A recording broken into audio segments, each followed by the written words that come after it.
let's put Luke in context. Who is he, and what's going on with his gospel account? Luke is quite an interesting character. First of all, he was, I guess he knew Jesus. I guess I don't know that he knew him when he was alive, but he was obviously a believer in Jesus. But he knew Paul, and he traveled with Paul. You see his name throughout Acts. And it's quite fascinating to study what he did. So he actually wrote two books of the Bible. He wrote Luke and Acts. And if you put those two books together, he's written about a third of the New Testament. So who is he intending to write to? Like, what's his audience? Well, his audience was a guy named Theophilus, I believe. Yeah, Right? Theophilus. Yeah. Theophilus. Which in Greek means friend of God. Yeah.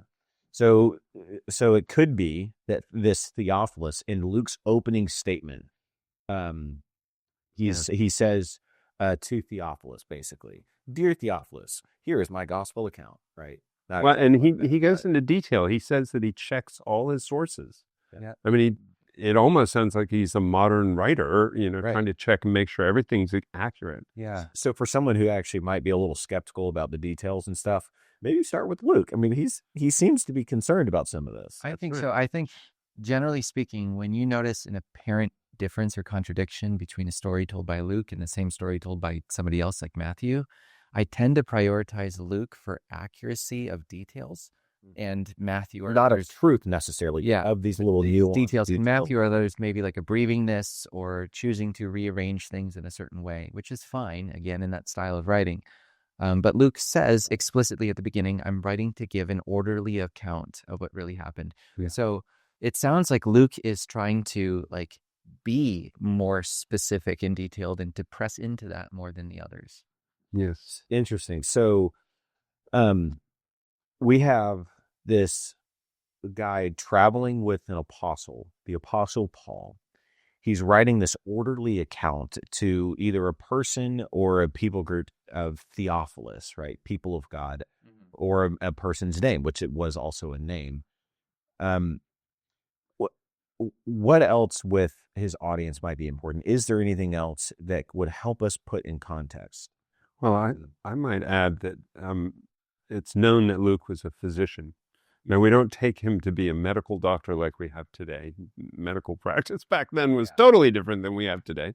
But it is actually helps you to understand. I mean, a physician still was someone who had to study and they have to learn details. And so he had some intellect. He was able to process details. And like Matt said, I mean, he had all his facts checked.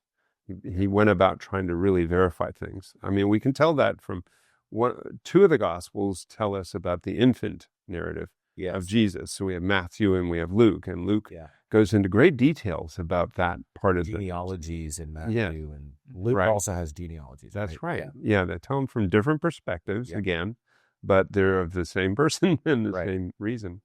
So yeah, I think him being a physician, having some intellect is an important. See a lot of details. I've seen studies of people who have looked at the details Luke has, and because he's so well ordered and detailed that you can confirm a lot of what Luke says by looking at archaeology and history and stuff like that. Like he mentions 11 historical leaders at the beginning that can be confirmed by archaeology or other sources, things like that. Yeah, it's interesting. Another fun fact on Luke, this is my party trick. This is where I feel like I have, I know two guys. So on Luke also, out of all the gospel accounts, has the most female perspectives. Yes. Out of all the other gospel accounts. Right. And so the idea is that he has actually, when he's trying to make an orderly account, potentially as he's traveling with Paul, he's gathering data, gathering testimony from all these people, and women included, men included, everyone who has something to say about the life and account of Jesus. He's gathering this information. And he includes a lot of Mary's testimony and Martha's, and a lot of the other women who traveled with Jesus were most likely and possibly still around, and maybe senior at the time, but still around that he could have sat and talked with and heard the stories. Yeah. Luke has a lot of encounter with Jesus stories in general. There's tons of stories in the Gospel of Luke where we see Jesus interacting with some person. Lots of stories where Jesus is teaching to And so some people say, Luke presents Jesus as teacher. Yes. And I think also as a kind of like personal encounter character, like Jesus meets us kind of person too. We see that a lot in Luke. Wow. So in Matthew, we have Jesus as King, Messiah, prophecy fulfiller. In Mark, he's this servant, a suffering servant, right? And now in Luke, we see Jesus painted as this teacher who finds you and knows you and helps give you understanding. I mean, it's so amazing. We can read these different accounts and see Jesus in the text from all these different perspectives. It's so amazing. No matter where you're listening and watching the Red Letter Basics podcast, you can support the growth and reach of this ministry. Drop a like, share with a friend, and leave a comment or a review to help the growth of this ministry. And if you're feeling extra generous, you can go over to the website, redletterbasics.com, and learn how to become a ministry partner.